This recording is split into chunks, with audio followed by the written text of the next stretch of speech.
Dragon's Lair. First thing you're going to notice about this particular boss stage is that there's really no stage. You just dropped in fighting the boss. As with most of the bosses in Rumble Fighter, the best strategy for fighting the red dragon is to get up close and personal. The first attack he does is his Flame Breath. There are two tells for this move. His head will come forward and to the left, and his right foot will move forward.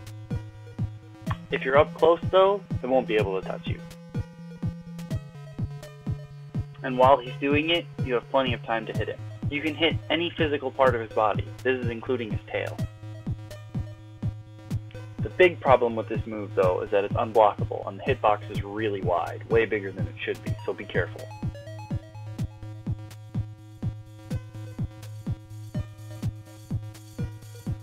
The boss's next move is a Stomp. It has the same tells as Flame Breath, so you gotta be careful.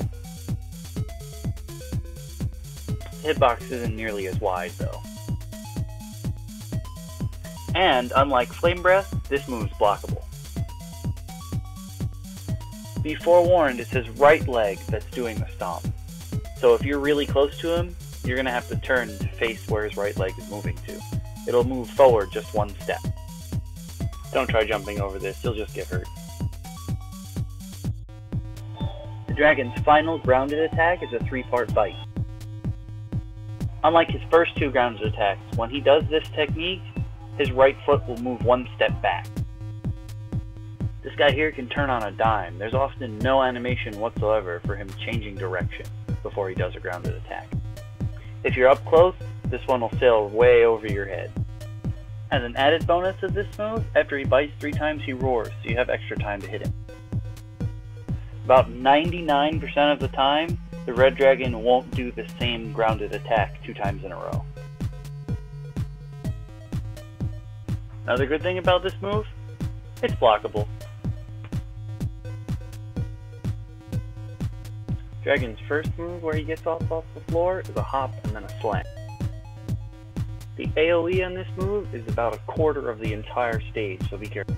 It's not blockable, you have to jump over it. You know he's going to do this move in particular because when he hops, he keeps his wings close to his sides. In other words, he's not flapping them.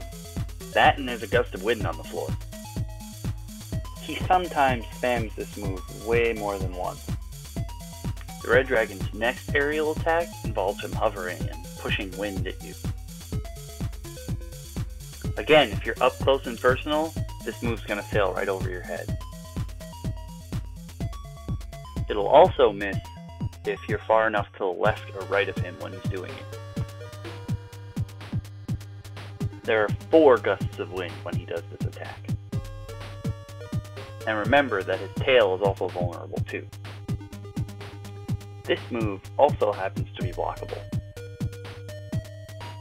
However, if you do get caught by it, it has extreme knockback. It can push you sometimes as far as halfway across the entire stage. And if you fall off this stage, you're going to be respawned, because you'll fall in the lava.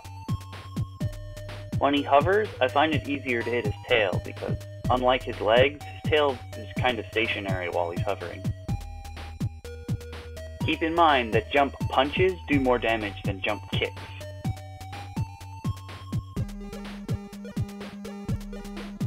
Alright, we're on the home stretch now, just 2 moves left. When the dragon lifts off and flies away, there are 2 things that he can do. One is this attack, where he slams down. Evading this attack is more about luck than any particular skill, because he slams down in a random place every time. He may do it off screen, so what you're going to have to look out for is the gust of wind and the rocks floating, and also the screen will shake, and you can hear it too. This move is unblockable, so if he slams down close to you, you're probably going to be taking damage no matter what. In some cases though, you can outrun it. The hitbox for this move is actually very unclear, so sometimes it's safest just to stay as far away from the wind and rocks as possible, because sometimes they just hit you at random at any point inside of them. The red dragon's final attack involves him torching the entire stage. It starts off the same way as the slam he just did, except that you know this one's coming because he'll fly across the background. You have a chance to hit him once when he flies by, doing the actual burning. Then he always lands in the same place and roars, so you have time to hit him then too. Again, jump punches do more damage than jump kicks, so sometimes these are your best bet for hitting him when he passes by. The fire that he torches the ground with is in fact unblockable, but if you've been paying attention, you've noticed there are some things on the stage that'll help you out. You can evade his fire by climbing the ruins, jumping on top of that ruined dragon head statue, or climbing one of the 3 magma pillars.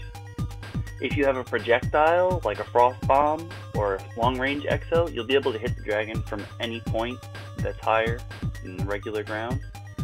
But if you don't, and you just have melee, your best bet is to go on the lowest magma platform, because then you can just jump punch him, or jump kick him, whatever you prefer. And now that you know everything you can do, time to finish it.